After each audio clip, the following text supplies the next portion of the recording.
Hi hello viewers welcome to social post TV నేను మీ శ్వేత. ప్రస్తుతం మనతో పాటు స్టూడియోలో ఉన్నారు స్టాక్ మార్కెట్ అనలిస్ట్ జీవి సత్యనారాయణ గారు. నమస్తే సార్. నమస్తే. వరల్డ్ ఎకనామిక్ ఫోరం ఏదైతే జరిగిందో తెలంగాణ సీఎం ఎంఓయూలో ఎలాంటి డెవలప్మెంట్స్ మనం చూడొచ్చు అంటారు? ఓకే.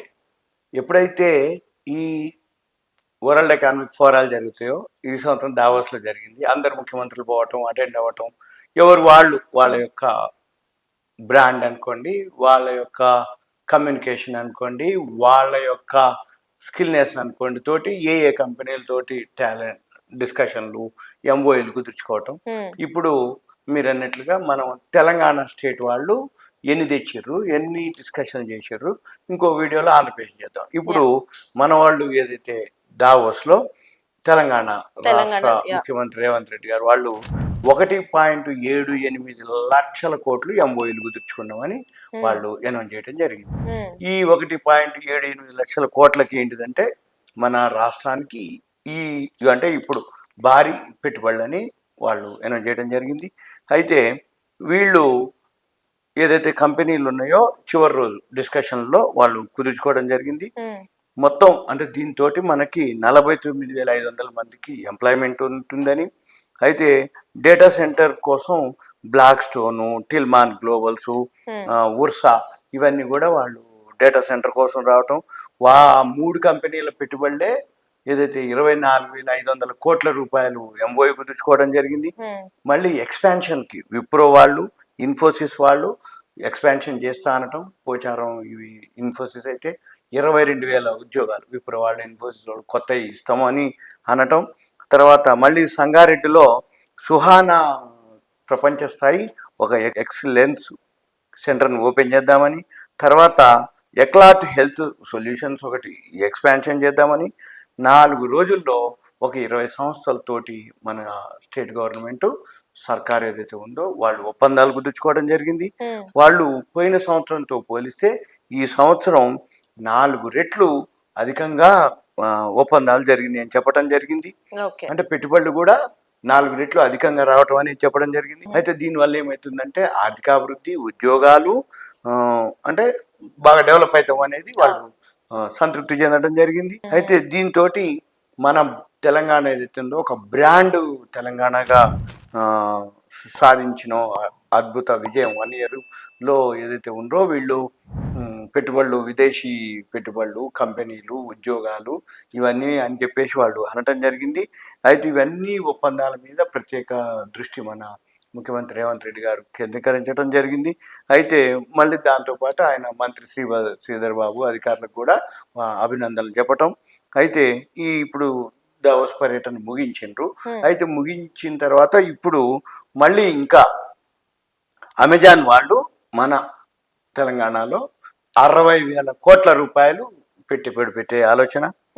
ఇప్పుడు 15,000 కోట్లు వచ్చే వాళ్ళు టెల్మాన్ గ్లోబల్స్ వాళ్ళు డేటా సెంటర్ వాళ్ళు, మైత్రా ఎనర్జీ సోలార్ యూనిట్ వాళ్ళు ఒక 7,000 కోట్ల రూపాయలు, ఉర్ఫా క్లస్టర్స్ ఏఐ డేటా ఆర్టిఫిషియల్ అందరూ ఎవరు పలకరించినా ఏ స్టేట్ అయినా ఫస్ట్ ఏఐకి కూడా ఎంతో కొంత ఫండ్స్, ఏఐ కంపెనీలు ఏఐకి ఏమేమి వస్తాయి అవన్నీ కూడా వాళ్ళు అంటే ఎంతో కొంత ఆ కంపెనీలతో టైఅప్లో ఉంటాం. ఇంతకుముందు ఒక వీడియోలో మనము ఏఐ కోసం రిలయన్స్ ఆయన ఫడ్నవీస్ మేము మహారాష్ట్రనే ఏఐ హబ్బుగా చేస్తామంటాం.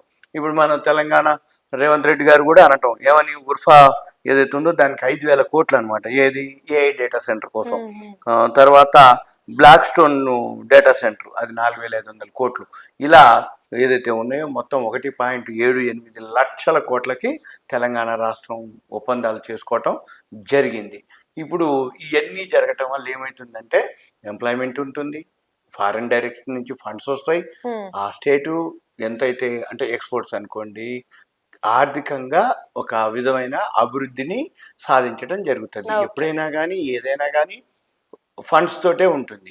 ఫండ్స్ ఏవైతే ఉన్నాయో ఏ కంపెనీ ఏ రాష్ట్రం ఎక్కువ ఫండ్స్ కనుక తేగలిగితే, పరిశ్రమలు కనుక ఎక్కువ కనుక ఏ స్టేట్లో కనుక రాగలిగితే ఆ పరిశ్రమలతోటి ఆ రాష్ట్రం అభివృద్ధి చెందుతుంది. ఆ రాష్ట్రం అభివృద్ధి చెందినప్పుడు ఆటోమేటిక్గా అక్కడ ఉన్నటువంటి ఎవరైతే ఎంప్లాయ్మెంట్, యూత్కి ఎంప్లాయ్మెంట్ ఉంటుంది, ఎకానమీ ఉంటుంది, ఆ స్టేటు ఆర్థికంగా బాగా ముందుకెళ్తుంది.